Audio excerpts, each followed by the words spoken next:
In the meantime, the Oxford Community Health Centre in St. Mary was officially opened on Friday. After touring the facility, Health Minister Dr. Christopher Tufton said the government was focused on developing other facilities across the island. Over 100 health centres have been identified for repairs.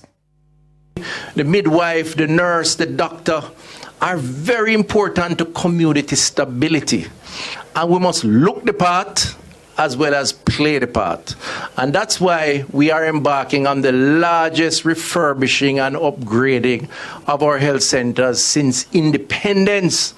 And I don't talk with water in my mouth. In fact, the Hurricane Melissa, which was clearly a terrible thing, out of it has come an opportunity where we are now assessing over 105 of the 325 health centers across the country in those 5 parishes.